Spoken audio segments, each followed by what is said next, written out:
everyone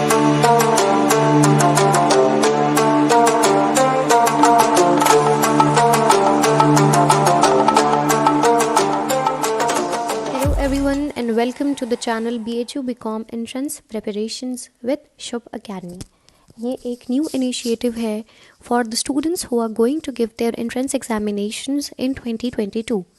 Now we are here to support you all. Yes, don't worry. But the one thing which you need to do for that support is subscribe the channel so that आने वाले videos जो आपको हर unit के मिलने वाले हैं along with the PDFs and with the MCQs and PYQs series वो आप तक पहुँचते रहें and आप उनसे आराम से अपनी preparations करते रहें. Fine, so just stay tuned and enjoy studying. Now, for a while, I will be going to take the unit Business Management. Okay? So business management भी एक आपका BHU BCom entrance का syllabus का part है. So we are going to start off with business management. Okay?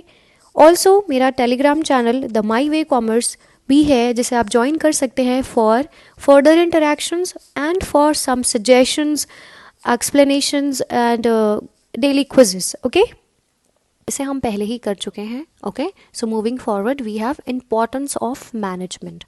अब management important क्यों है? Achievement of group goals. जब आप चीज़ों को और ऑर्गेनाइजेशन को एक मैनेज्ड वे में, एक सिस्टमैटिक वे में सबको इंटीग्रेट करके ले चलते हो, you are able to achieve the group goals as well as the organisational objectives. Right? Optimum utilisation of resources. आपके रिसोर्सेज ऑप्टिमम यानी परफेक्टली एप्ट वे में यूटिलाइज होते हैं. Fulfilment of social obligations. Obviously जितने भी ऑर्गेनाइजेशंस हैं in the entire world, they are not on some other planet, वो इसी planet पे हैं, so they are the part of society, so they have their obligations towards society. अब इन obligations को वो कैसे fulfill करेंगे? Management के through. When you manage things internally well, you are able to manage the things of external entity also very well. आप अच्छे employment opportunities provide कर पाते हो, fair quality products बनाते हो with fair prices, right? So you are able to do things better for the society as well. Economic growth. जब आप society के लिए कर रहे हो, that means it's obvious that your economic growth is up to the pace, up to the mark. Right? Stability. when you are able to achieve the economic growth, you are able to achieve your profits, you are doing better for the society, you are able to be stable. आपकी जो growth है, आपकी जो survival है, वो बहुत up and down नहीं होती है. एक सिस्टमैटिक और एक स्टेबल पोजीशन पे आप काम कर रहे होते हो, आपका organisation. Human development. when you are in a managed way, lot of programs, lot of HRD programs are undertaken so that आपके internal environment और internal people भी develop करते रहें. meets the challenges of change. Obviously management is a dynamic force. तो जब चीज़ें बहुत ही dynamically, बहुत suddenly change होती हैं, you are able to cope up with that changes because you have that hurdle in between management जो कि आपको हेल्प आउट करता है चेंजेस से लड़ने में. Okay, moving forward we have the topic objectives of management. Objectives का मतलब होता है why there is a need कि हम ये चीज़ें करें, क्या हमें उससे फ़ायदे होने वाले हैं, क्या गोल्स हैं मेरे मैनेजमेंट को करने के. So basically we have 3 major objectives, that is organisational objectives and we have social objectives and personal objectives. तो अगर सोशल ऑब्जेक्टिव, ऑर्गेनाइजेशनल ऑब्जेक्टिव्स की बात करें तो ऑर्गेनाइजेशनल ऑब्जेक्टिव्स हमें क्या बता रहे हैं कि वो ऑब्जेक्टिव्स जो ऑर्गेनाइजेशन अचीव करना चाहता है, that will benefit the organisation as a whole.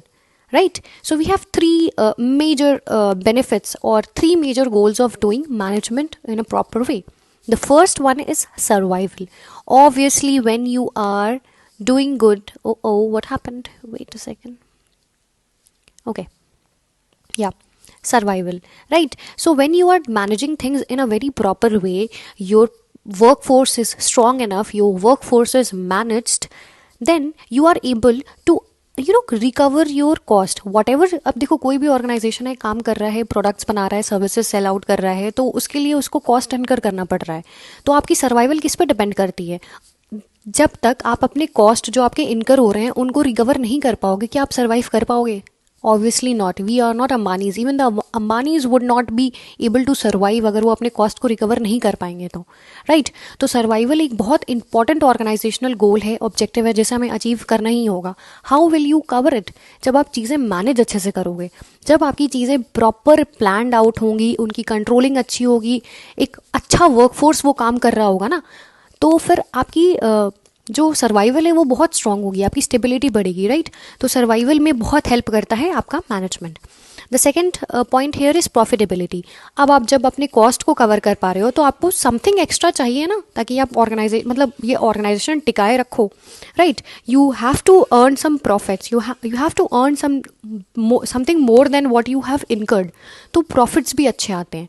So for being or for earning profitability or having a profitable position, you need to be very much managed. Your organization need to be very much managed, right? Growth. Now when you are able to be, you are able to survive in a very better way, you are able to earn a lot of profits, then of course you will be in a growth position. आपकी organisation growth position पे होगी। ऐसा नहीं है कि एक organisation बना लिया तो फिर आप दोबारा नहीं बनाना चाहते हो, या नए प्रोडक्ट्स में या मे बी नए सर्विसेज में इन्वॉल्व नहीं होना चाहते हो, लेकिन उसके लिए आपको चाहिए रिसोर्सेज। रिसोर्सेज कहाँ से आएंगे? आपके पास जब पैसे होंगे। पैसे कहाँ से आएंगे? जब when you are able to earn, right. तो ऑर्गेनाइजेशनल ऑब्जेक्टिव्स में 3 मेजर होते हैं, सर्वाइवल, प्रॉफिटेबिलिटी, ग्रोथ। ग्रोथ आपकी सेल्स वॉल्यूम में होता है। जब आपकी ऑर्गेनाइजेशन एकदम you have abundant of sales, आपकी सेल्स वॉल्यूम बहुत ज़्यादा हैवी होती है, you have very better market standing, तो आप बहुत अच्छे ग्रोथ पोजीशन पे होते हो। Maybe you have a very good innovative techniques और प्रोडक्टिविटी बहुत अच्छी है। आपकी प्रोडक्टिविटी का मतलब ये होता है कि बहुत ज़्यादा आपके आउटकम्स बहुत ज़्यादा आ रहे हैं, राइट। मार्केट स्टैंडिंग, आपकी मार्केट पोजीशन, मार्केट शेयर बहुत ज़्यादा है। अंबानीज का देख लो, रिलायंस का मार्केट शेयर कितना हैवी है। So they are a growth firms, right. तो ये ऑर्गेनाइजेशनल ऑब्जेक्टिव्स होते हैं। Second one is social objectives. मैंने आपको पहले ही बोला कि सोसाइटी में है तो भाई आपको सोसाइटी के लिए अच्छा करना पड़ेगा। It is your social obligation. इसी तरह हमने कंपनीज एक्ट में, अगर आप पढ़ोगे आगे, तो कंपनीज एक्ट में CSR रिस्पॉन्सिबिलिटी मैंडेटरी है कि आपको 2% देने ही देने हैं। CSR is corporate social responsibility for the big firms. वहाँ पे मैंडेटरी है कि आपको 2% आपके 3 साल के प्रॉफिट्स का देना ही है। सिमिलरली एज अ ऑर्गेनाइजेशन, चाहे आप छोटे हो चाहे बड़े हो, आपकी ऑब्लिगेशन है कि आप सोसाइटी के लिए अच्छे काम करो by providing quality products at reasonable prices, employment generate करो, environment friendly production opportunities provide करो। ऐसा नहीं है कि पोल्यूशन ही करते जा रहे हो, इन्वायरमेंट फ्रेंडली होना चाहिए, सस्टेनेबल होना चाहिए। पर्सनल ऑब्जेक्टिव्स है। पर्सनल ऑब्जेक्टिव्स क्या है? जब किसी ऑर्गेनाइजेशन, आप क्यों रिलायंस में काम करना चाहते हो, क्यों टाटा में काम करना चाहते हो? Because you want to earn more, you have to maintain the prestige of yourself. आपको स्टेटस अच्छा चाहिए, आपको वर्क पे अच्छा चाहिए, आपको इन्वायरमेंट, वर्किंग इन्वायरमेंट अच्छा चाहिए। So all these individual and customised objectives comes under the head personal objective. Okay, so this was all for today. बाकी के नेक्स्ट टॉपिक्स हम नेक्स्ट पार्ट्स में कवर करेंगे। टिल देन आप वीडियो को दोबारा देखो, वीडियोस को देखो, नोट्स बनाओ, and also for the detailed full fleshed notes please DM us, okay. और कोई भी क्वेरीज है आप अपने कमेंट सेक्शन में पिन डाउन करो, and please subscribe the channel. Till then take care and have a nice day. Bye bye.